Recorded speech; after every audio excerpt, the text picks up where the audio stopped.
નમસ્કાર ખેડૂત મિત્રો, મારું નામ છે અલ્કેશ પટેલ અને આપણી યુટ્યુબ ચેનલ છે ખેતીની વાત મારું ગુજરાત. આપણી દુકાનનું નામ છે Hindustan agro seeds Kalavad, proper Kalavad તાલુકો, કાલાવડ જિલ્લો, જામનગર. મિત્રો તો મિત્રો તારીખ થઈ છે આજે 29/11/2024. મિત્રો આજરોજ આપણે એક નજીકના ગામમાં આપણે એક તુવેરના પાકના ફિલ્ડ વિઝિટની અંદર હતા. એક હવે આપણે પ્રગતિશીલ ખેડૂત જે છે એને 24 નંબર મગફળીનું વાવેતર કરેલું હતું.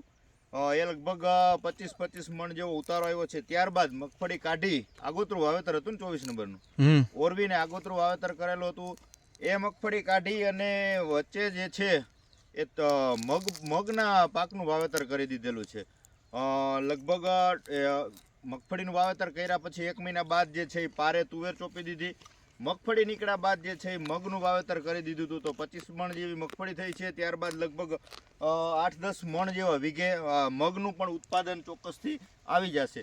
અને જે છે તુવેર જે છે હવે એકદમ ફ્લાવરિંગ અવસ્થા એવી છે. મગનો હવે પાકવાનો સમયગાળો વધીને 10 કે 15 દિવસમાં મગ નીકળી જશે. તો આ પ્રકારની તુવેરની સ્થિતિ છે. તમે જોઈ શકો છો કે પ્લોટ એકદમ ખૂબ સરસ છે, યોગ્ય ટ્રીટમેન્ટ છે, માવજત છે. તો તુવેરના પાકની અંદર જો ગ્રોથ કરાવવાનો હોય, વલ કરાવવાનું હોય, આનાથી વધારે પછી ખોટી હાઇટ કરાવવી નહીં. આનાથી વધારે હાઇટ થાય તો જે છે એ ફ્લાવરિંગ ભૂલી જાય અને ખોટો ગ્રોથ થઈ જતો હોય છે. તો નોર્મલ પાક જેને ઝીણો છે, જેને હાઇટ કરાવી છે, તો એને વીઘે 10 કિલો યુરિયા આપવાનું છે. અને એ સિવાય 24-24-0 આવે છે મહાધનનું, એ પણ આપી શકો છો. જેને ગ્રોથ થઈ ગયો છે, આ પ્રકારની સાઇઝ છે, તો એ લોકોએ એસએસપી 20-20-0-13 જે આવે છે, 20% નાઇટ્રોજન, 20% ફોસ્ફરસ અને 13% જે છે એ સલ્ફર આવે છે, એ વસ્તુનો પણ ઉપયોગ કરી શકે છે, જેથી કરીને ફ્લાવરિંગમાં રિઝલ્ટ એના પરિણામ સારા મળે. મિત્રો હવે પછી જો કદાચ આપણે ડોઝ આપવો હોય આની અંદર, તો તમે એમોનિયમ સલ્ફેટ અને પોટાશ, જે કે આ મોરસિયું કહીએ છીએ આપણે, મોરસિયું અને પોટાશનો પણ તમે વીઘે 10-10 કિલો બંને મિક્સ કરી અને તમે ડોઝ તરીકે આપી શકો છો. હવે આને દવાની ટ્રીટમેન્ટની વાત કરીએ તો આની અંદર વધારે પડતો રોગ જો આવતો હોય તો ઈયળનો એટક છે. ઈયળ અને ચૂસિયા પ્રકાર કે મોલા એ પ્રકારની સ્થિતિ આની અંદર જોવા મળતી હોય છે. તો ઈયળની અંદર તમારે સર્વપ્રથમ છંટકાવ કરવો હોય, આ પ્રકારની સ્થિતિ જણાય આપણને કે આમાં ફ્લાવરિંગ લાગવાની શરૂઆત થઈ જાય, ક્યાંક ક્યાંક દેખાવા માંડે. આમાં તો અત્યારે લગભગ 50%થી 70% જેવું ફ્લાવરિંગ જોવા મળી રહ્યું છે. પણ ફ્લાવરિંગની શરૂઆત થઈ જાય તો તમારે પહેલો છંટકાવ ઇમામેક્ટિન પ્રોક્લેમનો છંટકાવ કરવાનો છે.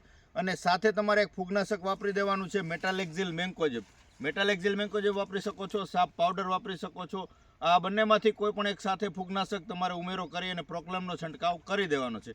ઈયળનો એટક વધારે જણાતો હોય, આ પ્રકારની અવસ્થા થઈ ગઈ હોય, આ અત્યારે બીજા છંટકાવના લેવલે આવી ગઈ છે તુવેર, તો બીજો તમારે છંટકાવ કરવો છે તો આની અંદર તમે બાયર કંપનીનું જે એક ફેમ કરીને દવા આવે છે એનો તમે છંટકાવ ચોક્કસથી કરી શકો છો. અને ઇમામેક્ટિન, ઈયળનો વધારે એટક ન હોય તો ઇમામેક્ટિનનો પણ બીજો છંટકાવ કરી શકો છો. અદામા કંપનીનું પ્લેથોરા આવે છે, એ પણ વસ્તુ સારી છે, એનો પણ તમે ઈયળ માટે છંટકાવ કરી શકો છો. અને પછી જો પાછળથી બીજા કે ત્રીજા રાઉન્ડમાં ચૂસિયા પ્રકારની જીવાતનો એટક જણાતો હોય તો તમે ચૂસિયા પ્રકારની જીવાત માટે 40% જે ઇમિડા 40% અને 40% જે ફિપ્રોનિલ આવે છે એનો પણ તમે ચોક્કસથી છંટકાવ કરી શકો. અને બીજા અથવા ત્રીજા છંટકાવમાં તમારે ફૂગનાશક એક સારું વાપરી દેવાનું છે. તેમાં એની અંદર તમે નેટિવો વાપરી શકો છો, પ્રાયોક્ઝોર વાપરી શકો છો. એક છંટકાવ શક્ય હોય તો 2 છંટકાવ કરી દેવાના, નહીંતર એક છંટકાવ તમારે ચોક્કસથી સારા ફૂગનાશકનો કરી દેવો જરૂરી છે. અને ફૂગનાશક વાપરવાથી જે છે નીચેના પાન જે છે, અત્યારે આની અંદર કોઈ સ્થિતિ નથી, પણ નીચેથી બગાડ બેસવાનું શરૂ થઈ જાય, નીચેથી પાન પીળા પડીને ખરવા માંડે છે અને તુવેરનો પાક જે છે એ ધીમે ધીમે બગડવા લાગે છે. તો આ પ્રકારની સ્થિતિ ન થાય એ માટે ફૂગનાશકનો ઉપરથી છંટકાવ ચોક્કસથી કરવો. ખાતરની વ્યવસ્થા પણ 2 થી 3 ડોઝ આપવા.